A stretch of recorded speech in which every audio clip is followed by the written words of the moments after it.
안녕하십니까?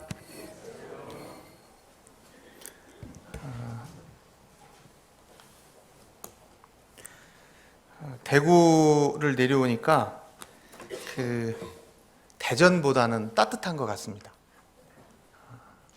남부지방이라서 따뜻한 이유도 있지만 그보다 성도님들이 반갑게 맞아주셔서 그게 더 따뜻한 것 같습니다. 저뿐만 아니라 교회를 모두 방문하는 구원받은 분이나 또는 구원받지 못한 분들에게도 동일하게 교회가 따뜻한 곳이고 교회가 행복한 곳이고 교회를 오면 기쁘다고 하는 것을 말로도 표현해야 되고 실제 삶 가운데서 형제 자매님들 삶 가운데서 하나님을 모신 사람의 삶이 어떤 것인지를 보여주면 참 좋겠다는 생각이 듭니다. 때로는 힘들고 때로는 외롭기도 한데 실제로 우리의 마음을 우리의 생각을 다 아시는 분은 하나님이시고 그분이 우리를 사랑하신다고 하는 그 사실만으로도 우리는 참 행복한 사람이라고 생각합니다. 누군가가 저에게 나는 너를 참 사랑한다, 내가 너를 정말 사랑한다 라고 하는 이런 고백을 들으면 그걸 정말 신뢰한다고 하면 그 사람은 참 기분이 좋을 겁니다. 아내가 남편에게, 남편이 아내에게. 그런데 천지를 창조하신 그분이 우리에게 내가 너를 참 사랑한다, 정말 사랑한다, 그리고 내가 너를 얼마큼 사랑하냐면 하나밖에 없는 아들을 줄 만큼 너를 사랑한다. 그리고 그것을 잊어버릴까 봐 성경에 누누이 기록해 주셔서 언제나 성경을 읽을 때마다 볼 때마다 하나님이 나를 사랑한다고 하는 그 고백을 성경 곳곳에서 이렇게 보게 하셔서 성경을 읽을 때마다 그 크신 하나님이 저를 어떻게 사랑하시는지를 알게 하시고 그럴 때마다 힘을 얻게 하시고 또 기쁘게 하고 또 새 힘을 얻도록 하시는 것 같습니다. 형제자매님들 모두 다 그러실 거라고 생각이 들고 오늘은 제가 사실은 대덕교회에서 그 주님이 가르쳐 주신 기도 마태복음에 있는 6장 9절부터 13절까지를 가지고 8번 거쳐서 교제를 했습니다. 다 끝내지는 못했는데 그 중에서 오늘 한 구절을 가지고 교제를 하려고 합니다. 먼저 누가복음 11장 1절부터 한번 보시겠습니다.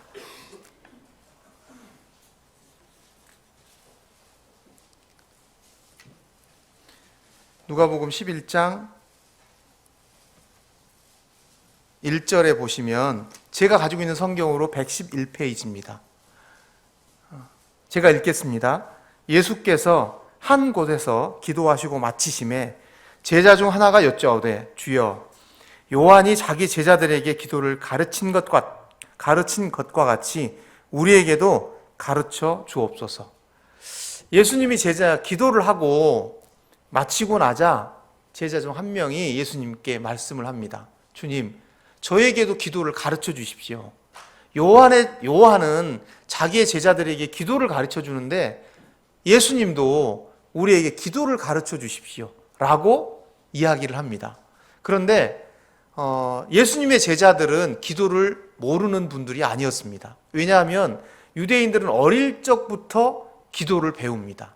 심지어 어떤 톤으로 어떤 속도로 이야기해야 하는지, 기도해야 되는지, 또는 음률에 맞춰서 몸을 어떻게 흔들어야 되는지 이런 것들도 아주 구체적으로 기도에 대해서 배운다고 합니다.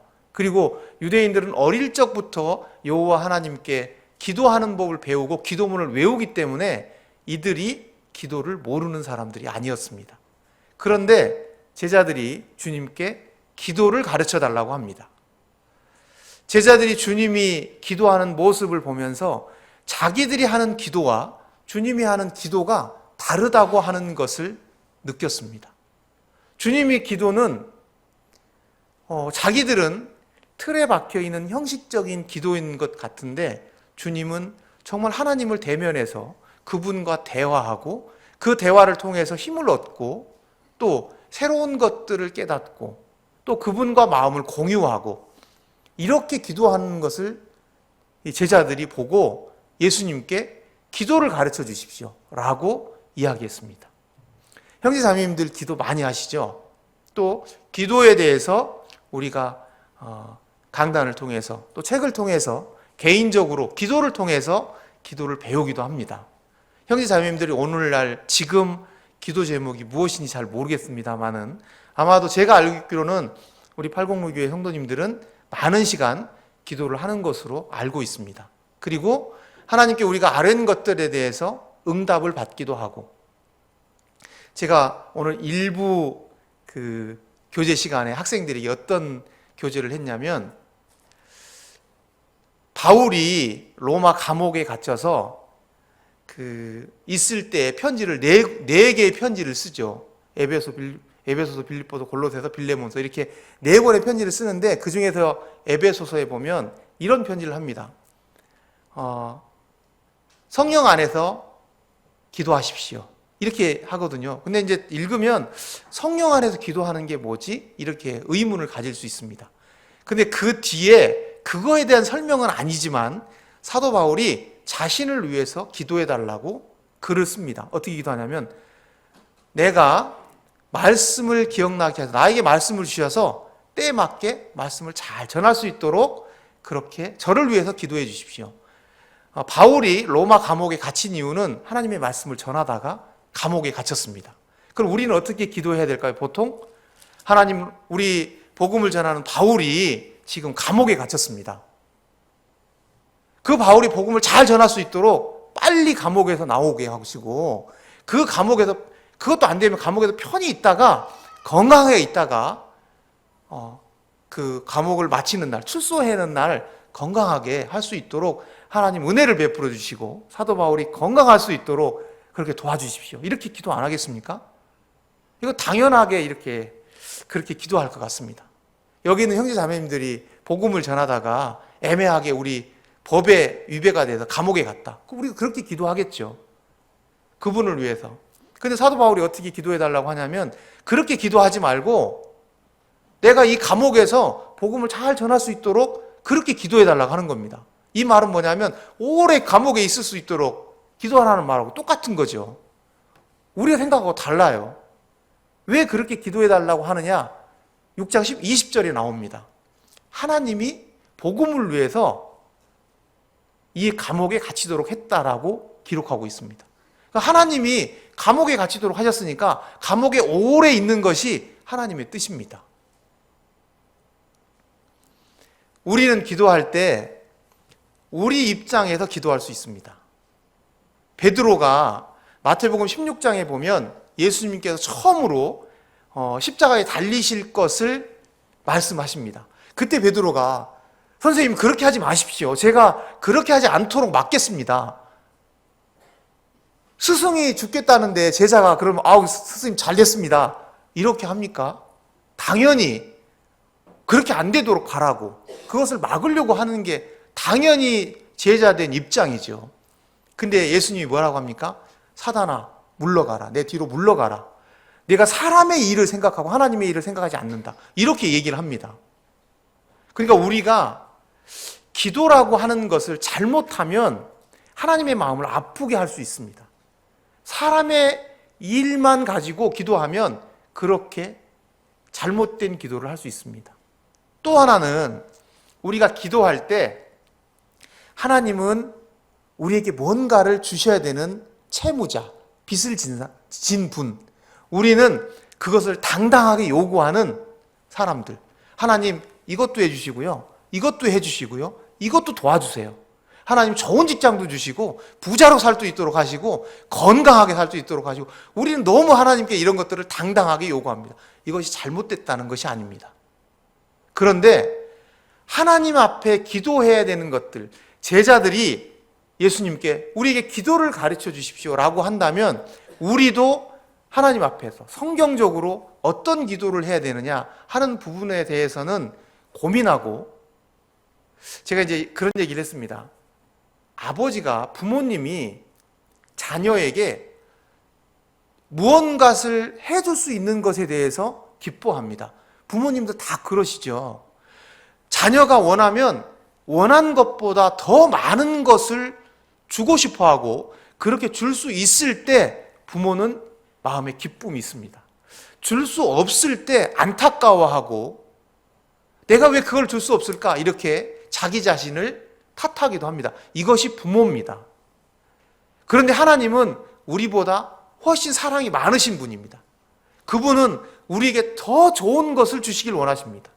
우리에게 가장 적절할 때 가장 좋은 것을 주기를 원하시고 그것을 주시고 나면 하나님이 기뻐하십니다. 왜? 하나님은 사랑이시고 우리의 아버지 되시기 때문에. 하나님이 우리에게 무엇을 주시길 원하실까? 아이를 키우다 보면 장난감 가게를 쭉 지나다 보면 아이가 아빠, 엄마 나 저거 사줘. 근데 부모가 생각할 때 지금은 필요가 없는 겁니다. 아주 극단적인 예를 들어볼까요? 아이가 쭉 지나가다가 예쁜 칼, 아주 날카로운 칼을 보고 아빠 나 저거 사줘. 좋겠는데? 그럼 부모는 뭐라고 그러죠? 안 돼.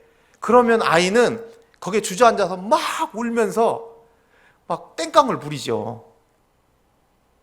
우리의 모습이 어쩌면 그럴 수 있다는 겁니다.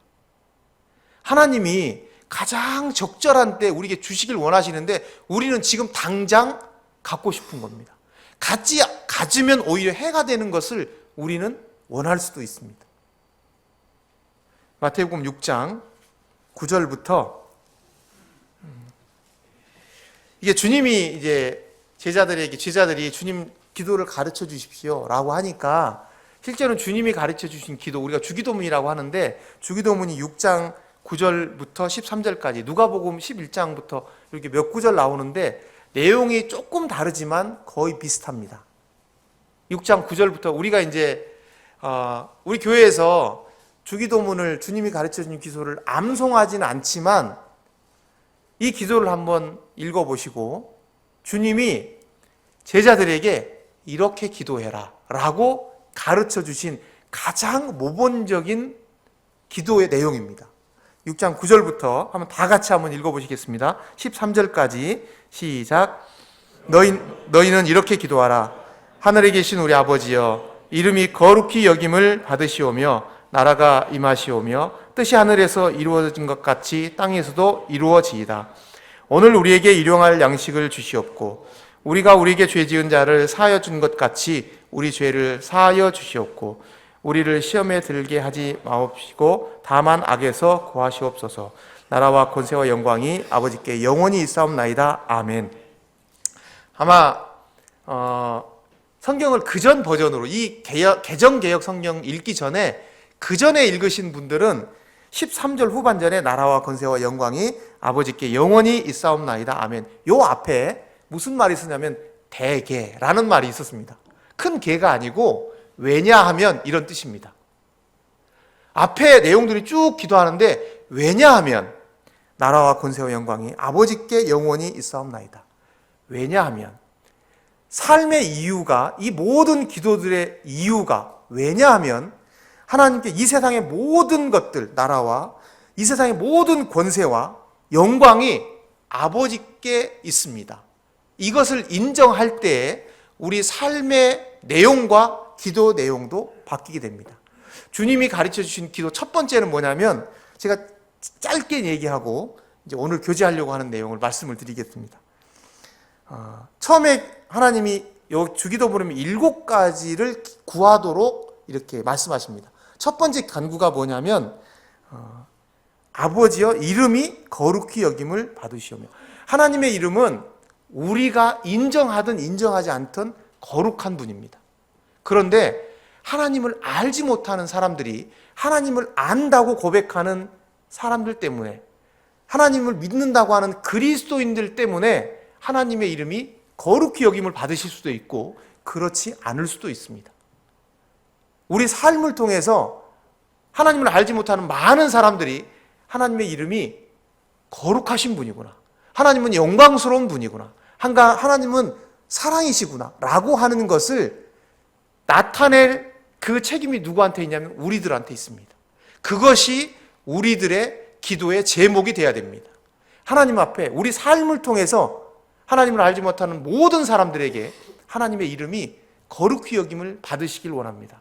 그렇게 기도하는 분은 그런 삶을 살 것입니다. 우리의 기도의 내용이, 우리의 기도의 제목이 우리 삶을 이끌어가는데, 우리 삶을 통해서 하나님께서 영광 받으시고 하나님을 알지 못하는 사람들이 하나님의 이름을 높이게 되는 그런 기도 제목을 가지고 산다면 우리가 모든 삶에 있어서 조심하고 하나님이 원하시는 것들에 대해서 신경 쓰고 살 겁니다. 두 번째는 나라가 임하시오며, 하나님의 나라는 여러 가지 해석을 할 수 있는데 주로 어떻게 해석하냐면 통치에 관련된 부분으로 해석을 합니다. 하나님이 형제 자매님들의 삶을 통치하시면, 주관하시면 하나님의 나라가 형제 자매님들 삶 가운데 임하는 겁니다. 우리 교회 가운데, 우리 가정 가운데, 우리가 다니는 직장 가운데, 우리가 알고 있는 사람들 가운데서 하나님의 통치가 임하도록, 그러려면 우리가 하나님의 말씀에 순종해야 됩니다. 하나님의 주권을 인정해야 됩니다. 그렇게 살기를 기도하라고 하는 겁니다. 뜻이 하늘에서 이루어진 것 같이 땅에서도 이루어지리라. 하나님의 뜻은 무엇입니까? 하나님의 자녀가 하나님의 자녀답게 사는 겁니다. 성경을 쭉 보면 하나님의 자녀가 하나님의 자녀답게 사는 겁니다. 하나님의 자녀가 하나님의 자녀답게 살지 못할 때 우리를 사랑하신 아버지의 마음이 아픕니다. 우리를 남이면 우리가 그렇지 않습니까? 다른 내가 알지 못하는 사람이 살인을 하던 도둑질을 하던 그건 저하고 별로 관계가 없습니다. 그냥 야, 왜 그렇게 살까? 이렇게 하죠. 근데 제 자녀가 만약에 살인을 했다. 너무 마음이 아프죠. 대신 제가 그 일 때문에 한다고 하면 대신 내가 했으면 좋겠다. 이런 마음이 들잖아요. 하나님도 동일할 겁니다. 하나님의 자녀가 하나님의 자녀처럼 살기를 원하십니다. 또 하나는 하나님의 자녀가, 여기 있는 분들만 하나님의 자녀가 되기를 원하시는 게 아니라 하나님은 모든 사람이 구원받기를 원하십니다. 그래서 우리가 복음을 전해야 되죠.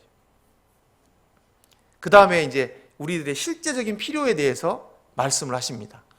주님이 가르쳐 주신 기도 가운데 가장 많이 나오는 단어는 우리라고 하는 단어입니다. 마태복음에는 6번, 누가복음에는 5번 나옵니다. 우리라고 하는 이 단어가 우리 팔공로 교회에 있는 형제 자매들 마음 가운데 실제적으로 우리라고 생각한다고 하면 굉장히 많은 부분이 바뀝니다. 왜 다른 성도를 미워하고 용서가 되지 않느냐? 우리라고 생각하지 않기 때문입니다. 왜 다른 형제 자매들의 어려움을 우리가 지나칠 수 있느냐? 우리라고 생각하는 것이 어쩌면 적기 때문일 거라고 생각이 듭니다. 제가 오늘 형제 자매들과 교제하고 싶은 내용은 12절입니다. 우리가 우리에게 죄 지은 자를 사하여 준 것 같이 우리 죄를 사하여 주시옵고. 가장 많이 우리라고 하는 단어가 나옵니다. 이 구절을 해석을 하려면 조금 문제가 되는 것들이 있습니다. 첫 번째는 뭐냐면 예수님을 믿는 자녀들에게 하나님을 아버지라고 고백하는 사람들에게 이 기도를 가르쳐 주면서 우리가 우리 죄를 사하여 달라고 기도하라는 겁니다. 이상하잖아요. 하나님을 믿는 사람은 영원한 속죄함을 받았습니다. 누구도 정죄할 수 없습니다. 넌 죄가 있어. 이렇게 얘기할 수 없습니다. 그런데 주님이 우리 죄를 사하여 달라고 이렇게 기도하라는 겁니다. 이게 첫 번째 문제고, 두 번째는 이 구절을 읽으면 우리가 저 형제를 용서해 줬으니까 내가 용서해 준 것만큼 하나님 저도 용서해 주세요. 이렇게 해석할 수 있다는 겁니다. 반대로 얘기하면 하나님 제가 형제를 용서 못했으니까 저 용서 안 해줘도 됩니다. 내가 100번 용서했으니까 하나님 저도 100번 용서해 주세요. 이렇게 해석할 수 있다는 겁니다. 이 구절을 그대로 보면. 그런데 성경을 해석할 때 성경이 전체적으로 무엇을 말하는지 흐름 속에서, 여기에 흐름 속에서 말씀하시고자 하는 것이 무엇인지를 보지 않으면 잘못된 해석을 할 수가 있습니다. 그래서 성경을 묵상하고 읽을 때 이 구절이 잘 모르면 앞뒤의 문맥, 그리고 앞선 분들이 어떻게 이 부분을 해석하고 적용했는지 다른 분들의 의견도 참고할 필요가 있습니다. 또 앞선 많은 이 부분을 연구한 분들의 책들도 읽으면서 참고할 필요가 있습니다. 그래야 성경에서 말하고 하는 것들을 오류 없이, 큰 오류 없이 받아들일 수 있기 때문입니다. 저는 이제 고향이 안면도입니다. 저기 태안에 있는 섬인데 저희 집이 어릴 때 디귿자로 생겼었는데 집에 돼지도 키우고 소도 키웠습니다. 예전에는 다 그랬잖아요. 집에 돼지우리도 있고 소우리도 있었습니다. 그리고 음식물이 남으면 그 구정물 통에 이렇게 놔뒀다가 그거를 휘휘 저어서 그거를 돼지에 먹이기도 하고 또 볏짚을 썰어서 이렇게 소한테 주기도 했습니다. 그때는 물을 데우려면 나무를 떼서 솥에다가 이렇게 물을 데웠죠. 그 물을 가지고 목욕을 하기도 하고, 그래서 제가 1년에 자주 목욕을 했는데 한 2번 정도 목욕을 했습니다. 연간 행사로 이렇게. 그때는 그랬던 것 같아요. 여기 이제 부치님들, 모치님들 예전에 지금처럼 샤워기 틀어서 하루에 한 번씩 목욕하고 그렇게 안 했죠. 그렇게 살 수 있는 분들은 우리나라에 몇 분 그렇게 많지 않았을 것 같습니다.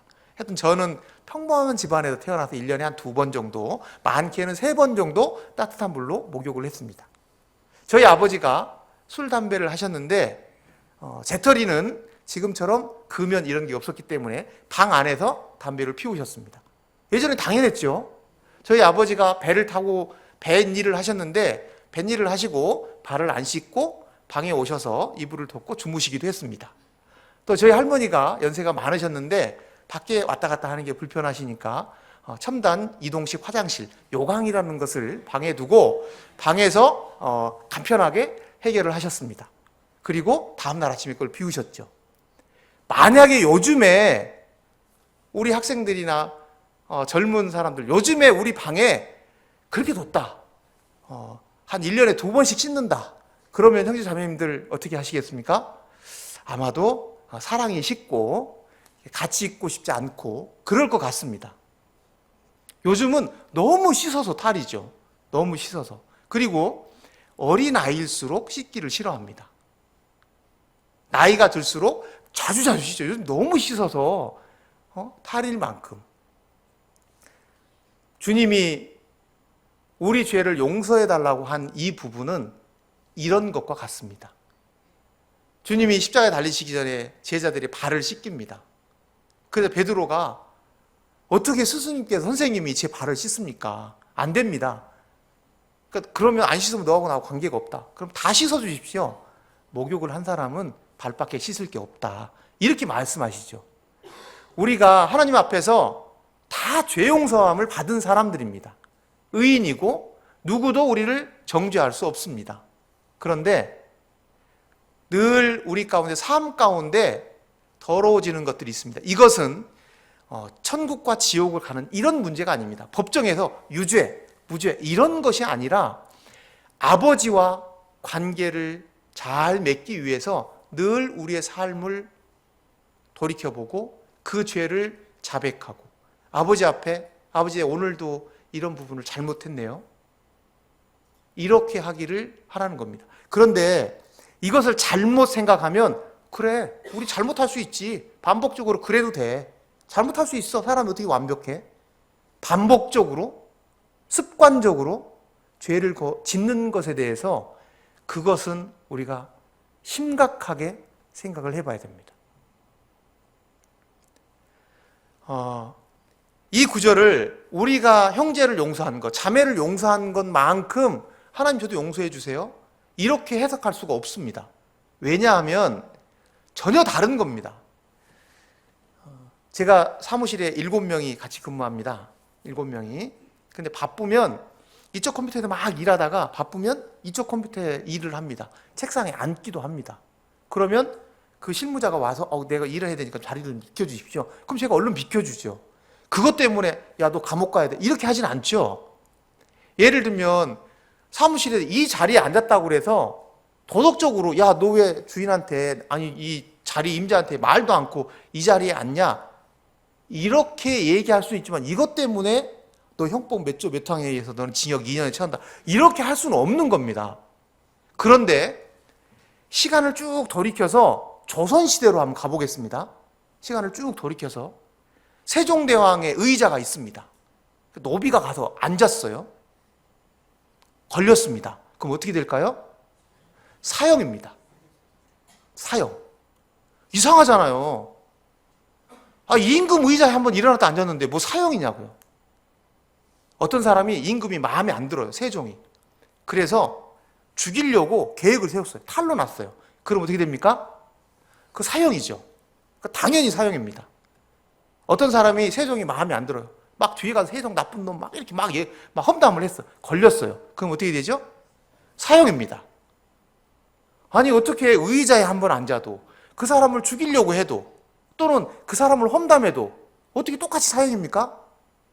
그것은 우리가 보기에는 의자에 앉는 것, 험담하는 것, 죽이려고 하는 것이 다르지만 그 죄를 범한 대상자가 고귀하거나 아주 높으면 우리의 생각과는 다르게 동일하게 처벌을 받습니다. 우리가 제국시대, 왕이 있거나 황제가 있는 시대에 가면 함부로 황제의 이름을 쓰거나 그런 것만으로도 죽을 수 있습니다. 지금하고는 다르죠.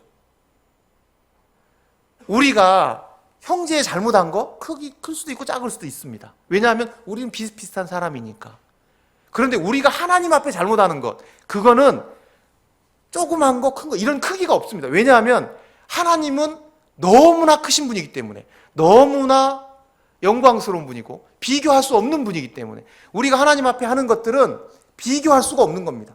아주 작은 것들도 우리가 형제에게 한 것 비교할 수가 없는 겁니다. 그래서 우리가 형제한테 용서해 줬으니까 하나님 저도 용서해 주세요, 이렇게 할 수가 없는 겁니다. 우리가 형제에게 잘못한 것은 이 정도 물 크기라고 하면 우리가 하나님 앞에 하나님의 이름을 망령되이 했다, 그럼 그거는 그 크기는 태평양 바다보다 더 큰 겁니다. 그런데 하나님 제가 요만큼 용서해 줄 테니까 태평양 이만큼 용서해 주세요, 이 말이 안 되는 겁니다. 그러면 주님께서 이 기도를 가르쳐 주시면서 무엇을 제자들에게, 또 오늘날 사는 우리에게 무엇을 기도하라고 이 구절을 기도에 포함시켰을까 하는 것들에 대해서 고민하고 주님의 마음을 생각해 볼 필요가 있다고 하는 겁니다. 성경에 보면 이런 거 나오죠. 1만 달란트 빚진 사람, 100데나리온 빚진 사람, 이렇게 나오죠. 그런데 어리석게도 1만 달란트를 탕감받은 사람이 불쌍해요. 너 너무 불쌍하다. 그래, 1만 달란트 탕감해 줄게. 여러분, 1만 달란트가 얼마인지 잘 모르시죠? 어마어마하게 큰 돈입니다. 어마어마하게. 요즘으로 말하면 한 몇십 조는 안 되겠습니까? 그런 돈을 빚졌어요. 그러니까 이 사람이 부자예요. 너 하는 거 보니까 참 불쌍하다. 내가 너 용서해 줄게. 잘 살아라. 이렇게 얘기를 했어요. 근데 이 사람한테도 빚진 사람이 있었어요. 한 500만 원. 근데 500만 원 빚진 사람을 달달달 볶는 거예요. 너 안 갚아? 야, 너 집도 뺏고 이불도 뺏고 다 뺏어왔어요. 근데 그 얘기를 한 20조 용서해 준 사람이 들었어요. 괘씸하잖아요. 하나님이 우리를 용서해 준 것을 안다면 이 구절은 이렇게 해석하는 것이 타당하다고 생각이 듭니다. 이것은 저도 동의하는 거고, 여러 가지 책자들을 참고하고 했을 때 이렇게 해석하는 것이 가장 적절하다고 생각이 듭니다. 어떤 거냐면, 하나님이 저를 용서해 주셨습니다. 너무 큰 사랑을 저한테 베풀어 주셨습니다. 측량할 수 없는 저의 이 무거운 죄의 짐을 용서해 주셨습니다. 그거를 제가 압니다. 너무 감사합니다. 그런 사랑을 알기 때문에 제가 형제가 저한테 한 아주 작은 잘못을 제가 용서하도록 하겠습니다. 이렇게 기도하라는 겁니다. 하나님의 사랑을 아는 분이면, 그 하나님의 사랑이 어떤 것을 아는 분이면 형제의 잘못을 용서할 수 있다고 하는 겁니다. 반대로 해볼까요? 형제가 저한테 잘못했습니다. 용서가 안 됩니다. 이거는 하나님이 나를 얼만큼 사랑한지 잘 모른다고 하는 겁니다. 하나님이 나를 얼만큼 사랑한지 안다면 용서할 수 있다고 하는 겁니다. 누가복음 23장에 보면 예수님이 십자가에 달리셔서 아버지 하나님, 저들을 용서해 주십시오. 저들이 하는 일을 알지 못합니다. 이렇게 기도하죠. 그 사람들이 하는 일을 모르는 겁니까? 알죠. 아는 겁니다. 그런데 그 십자가에 대해서 예수님은 그 사람들이 하는 정말 이게 얼마나 큰 건지, 이게 얼마나 큰 잘못인지를 그걸 잘 모른다는 겁니다. 형제님들이 또는 자매님들이 다른 형제님이나 자매님한테 실수할 수 있습니다. 마음에 상처를 줄 수 있습니다. 어쩌면 의도적일 수도 있습니다. 사람이니까. 그런데 그렇게 할지라도 그 형제님이나 자매님은 이것이 그 형제님이나 그러니까 상처를 주는, 그 상처를 받는 분이 얼마나 크게, 얼마나 심각하게 이거를 다 알지는 못합니다. 그러면서 우리가 실수할 수도 있고 상처를 줄 수도 있습니다. 우리 주님이 그렇게 기도했다고 하면 우리도 그렇게 기도하고 그분들을 용서해야 되지 않겠습니까? 스데반이, 초대교회 성도들이 그렇게 하잖아요. 사도 스데반이 그 사람들을 용서해달라고 하잖아요. 돌로 맞아서 사람이 죽어요. 얼마나 아프겠습니까? 애매하게. 그런데 스데반은 그들을 용서해달라고 합니다. 그게 가능했던 이유는 스데반은 자기가 얼마나 큰 사랑을 받은 것을 알았기 때문입니다. 형제자매님들 가운데 마음 가운데 용서가 안 되는 그런 형제자매님들 계십니까? 제가 13절에 우리라고 하는 단어가 3번 나온다고 그랬죠. 제일 많이 나옵니다. 사람들은 그렇게 생각할 수 있습니다. 사람인데 어떻게 누구를 용서하고 그걸 어떻게 하냐. 사람은 원래 용서를 잘 못해. 이렇게 생각할 수 있습니다. 그런데 잘못 알고 계신 겁니다. 형제자매님들 자녀들 키우시죠? 자녀 키우실 때 자녀가 잘못하면 용서가 됩니까? 한 2번만 용서되고 3번은 용서가 안 됩니까? 정해놓고 5번 안 하면 너는 내 자식도 아니다 이렇게 합니까? 자녀는 몇 번을 용서해도 다 용서가 됩니다. 그리고 그것을 기억도 안 합니다. 왜? 사랑하니까. 우리 가족이니까. 내 자녀니까. 우리가 왜 용서가 안 됩니까? 우리가 형제 자매라고 하는데 정말 형제, 피를 나눈 형제, 예수 그리스도로 말미암아 형제 자매 됐는데 그 형제 자매라고 하는 것을 그냥 말로 이렇게 형제, 자매 이렇게 생각하기 때문입니다. 실제로 우리라고, 내 가족이라고 생각하면 몇 번이든 기억하지 않고 용서할 수 있습니다. 형제 자매들 그러시죠? 나한테 잘못하면 얼마나 막 분이 나고 몸이 부들부들 떨리고 막 계속 기억하고 그러시죠. 저도 그런 경험이 있습니다. 그런데 자녀가 그렇게 하면 잠시 화날 수는 있지만 잊고 용서합니다. 왜? 나의 자녀니까. 우리니까. 하나님 안에서 한 가족이니까.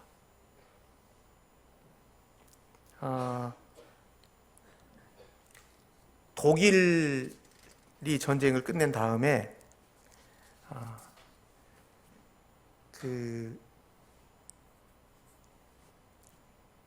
연극, 독일 전쟁을 이렇게 기반으로 한 연극이 하나 있습니다.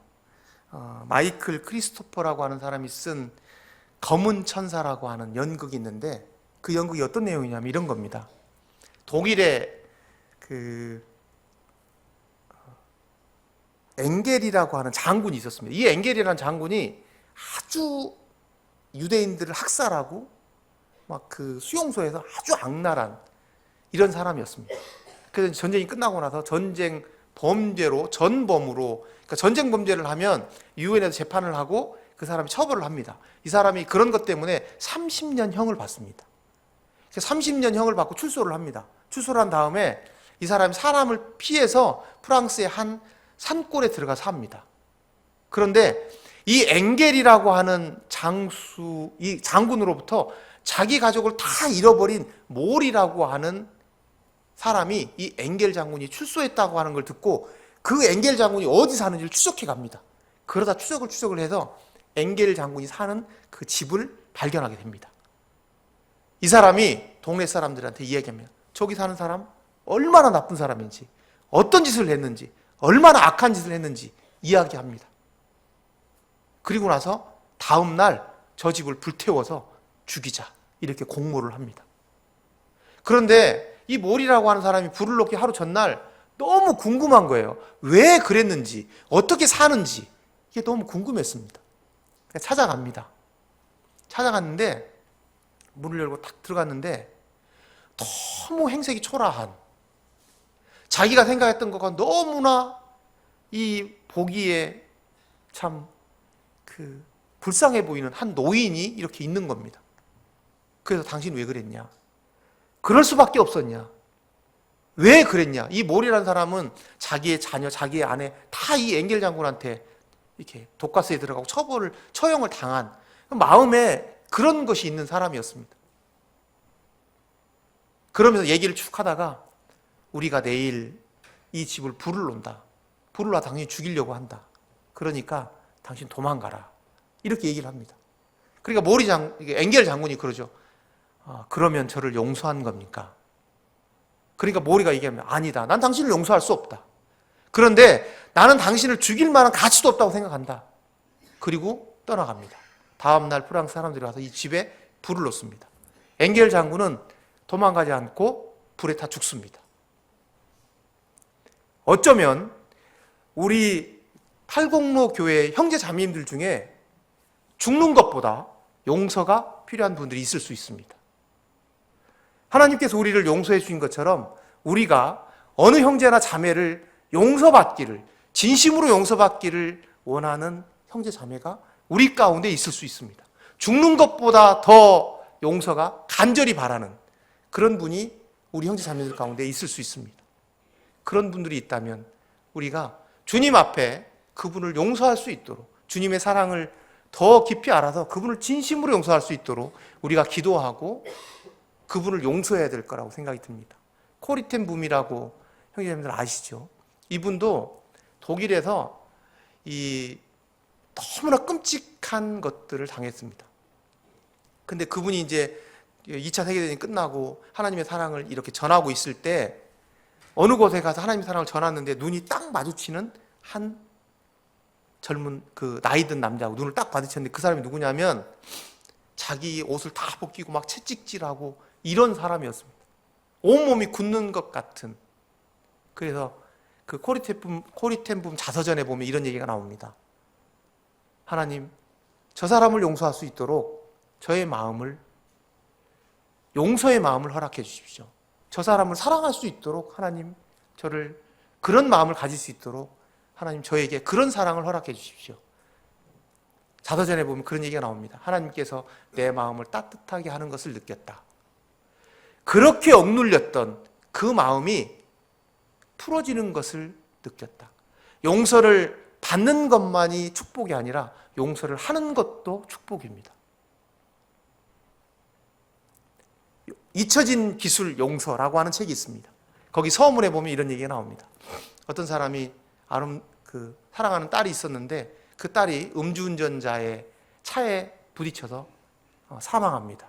그래서 음주운전자는 3년형을 받고 감옥에 들어갑니다. 그런데 이 음주운전했던 사람이 너무나 당당한 겁니다. 나는 교도소 가는 거 아니냐. 나는 당신한테 용서를 구할 마음이 없다. 나는 제 법에 따라서 교도소 간다. 그가 출소하는 날 이 아버지가 총을 가지고 이 사람을 총을 쏩니다. 안 맞습니다. 그래서 살인 미수로 이 아이를 잃은 아버지가 교도소에 다시 갑니다. 아내가 울부짖습니다. 나는 당신이 그 사람을 총 쏘기를 원하지 않았다. 내가 총을 쏘기를 원했다. 이렇게 얘기합니다. 우리 가운데 누군가를 용서할 수 없다면, 용서하지 않는다면 우리는 누구를 용서할 수 없는 사람들입니다. 그런데 하나님께서 우리에게 하나님의 사랑을 알게 해주셔서, 하나님이 우리를 어떻게 사랑하셨는지 우리로 경험하게 하셔서, 성경을 통해서 그것을 보여주셔서 이제는 우리가 다른 사람을 사랑할 수 있도록 우리를 변화시켜 주셨습니다. 우리 마음 가운데 누군가를 진정으로 용서할 수 없다면 그것을 위해서 우리가 기도하고, 주님이 가르쳐주신 기도처럼 하나님 사랑을 제가 압니다. 그 사랑으로 저 형제를, 저 자매를 용서할 수 있도록 제 마음을 움직여 주시고, 제 마음 가운데 진심 어린 용서가 될 수 있도록, 그래서 제 마음이 치유될 수 있도록 그렇게 기도하시고, 또 그래서 우리 806의 모든 형제 자매들 가운데, 마음 가운데 우리라고 하는, 한 가족이라고 하는 그런 마음을 가지고 그렇게 하나님 앞에 사셨으면 좋겠습니다.